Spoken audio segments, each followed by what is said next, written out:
Perkenalkan, kami peserta Latsar CPNS tahun 2026 dari Angkatan 42, Kelompok 4, Kelompok Kecil 1. Saat ini kami akan mempresentasikan hasil diskusi kami mengenai identifikasi kasus-kasus penerapan nilai ASN berakhlak.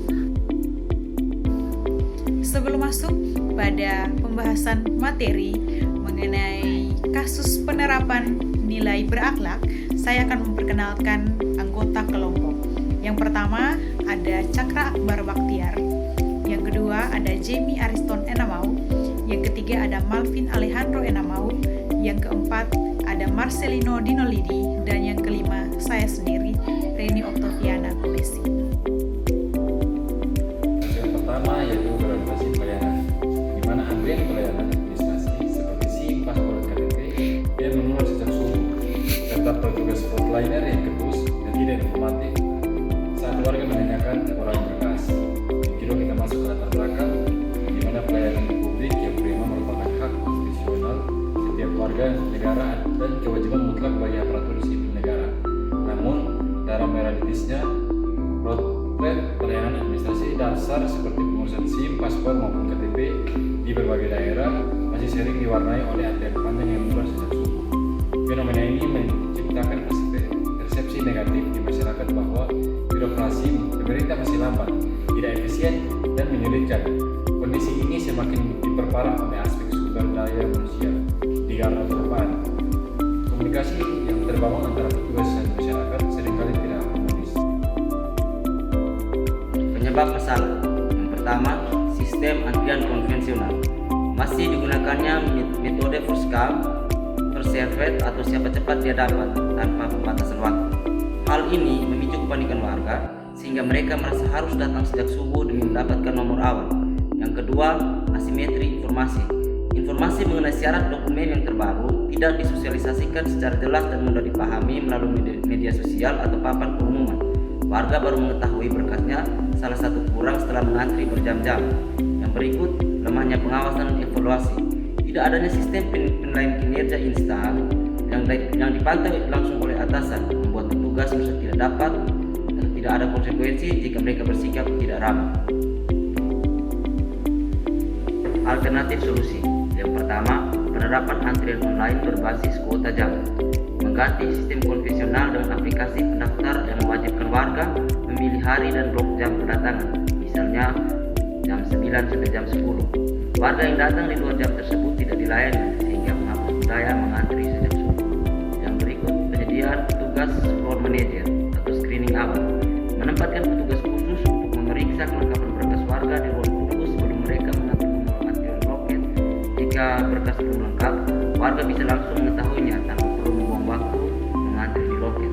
Yang ketiga, desentralisasi dan layanan jemput bola, yaitu memecah konsentrasi massa di kantor pusat dengan mengoptimalkan unit layanan keliling atau mobil keliling di pusat keramaian dan memaksimalkan pelayanan di tingkat kecamatan atau mall pelayanan publik atau yang disebut juga MPP. Kasus yang kedua, kompeten. Gagapnya petugas pemasyarakatan, terutama petugas senior atau penjagaan garda depan dalam mengoperasikan SDP atau sistem database pemasyarakatan. Fitur terbaru atau alat pemindai keamanan modern seperti X-ray atau body scanner. Latar belakang, Direktorat Jenderal Pemasyarakatan terus melakukan transformasi digital dan modernisasi sarana pelaksana. Dua pilar utama dalam transformasi ini adalah optimalisasi sistem database pemasyarakatan atau SDP untuk transparansi hak-hak warga binaan, seperti remisi, integrasi, dan lain-lain, serta pengadaan alat pengamanan canggih seperti X-ray dan body scanner di pintu utama atau P2U. Namun, akselerasi teknologi ini tidak dibarengi dengan kesiapan sumber daya manusia yang merata di lapangan. Akibatnya, investasi besar pemerintah pada teknologi keamanan dan sistem digital ini menjadi tidak optimal. Terjadi hambatan pelayanan seperti penumpukan antrean kunjungan. Masalah. Poin pertama, kegagalan keluar dari zona nyaman, adanya mindset sebagai petugas bahwa kerja pemasyarakatan cukup dengan modal fisik dan pengawasan manual seperti sedia kala. Yang kedua, pelatihan yang tidak merata.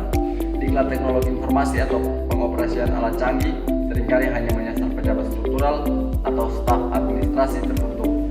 bukan petugas pelaksana yang bersentuhan langsung di lapangan.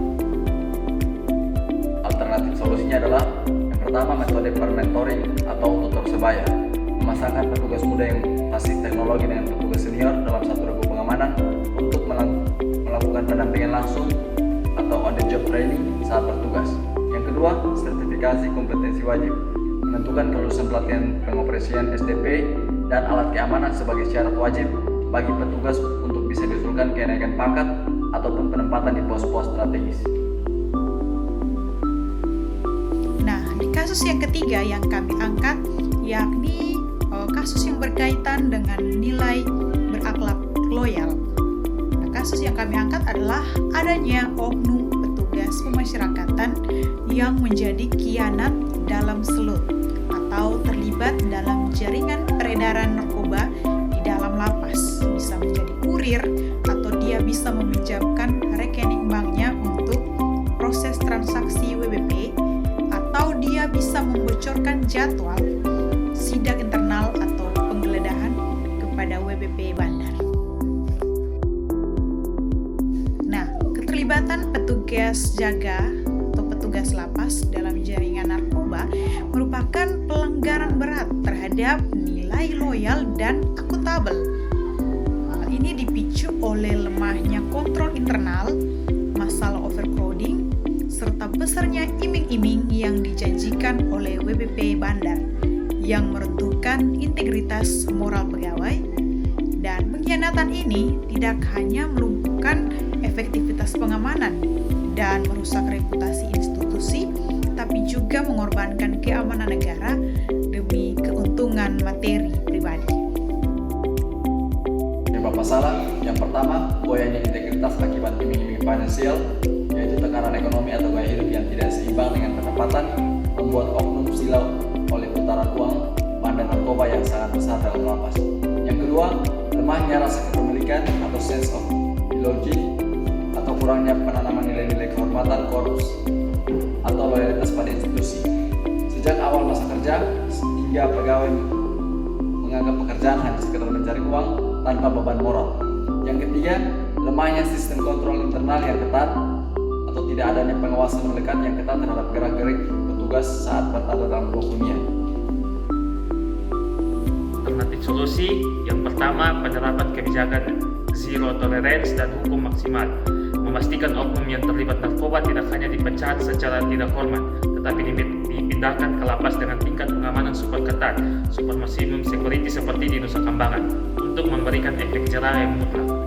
Yang kedua, sistem whistleblowing internal yang terlindungi, yaitu menyediakan kanal pengaduan rahasia bagi sesama rekan kerja untuk melaporkan jika melihat ada indikasi perilaku mencurigakan dari rekan sejawat, misalnya petugas yang sering masuk ke rumah WP tertentu di luar jam dinas. Yang ketiga, penguatan mental spiritual dan kesejahteraan pegawai, yaitu mengadakan pembinaan mental spiritual berkala serta melakukan pemantauan profil pegawai secara acak untuk mendeteksi dini kekayaan yang tidak wajar. Kesimpulan, berdasarkan kasus yang dianalisis, dapat disimpulkan bahwa penerapan nilai-nilai SN berakhlak sangat penting dalam mendukung pelaksanaan tugas dan pelayanan publik yang profesional, transparan, serta berorientasi pada kepentingan masyarakat. Dengan mengimplementasikan seluruh nilai tersebut secara konsisten, ASN dapat meningkatkan kepercayaan masyarakat, mewujudkan tata kelola pemerintahan yang baik,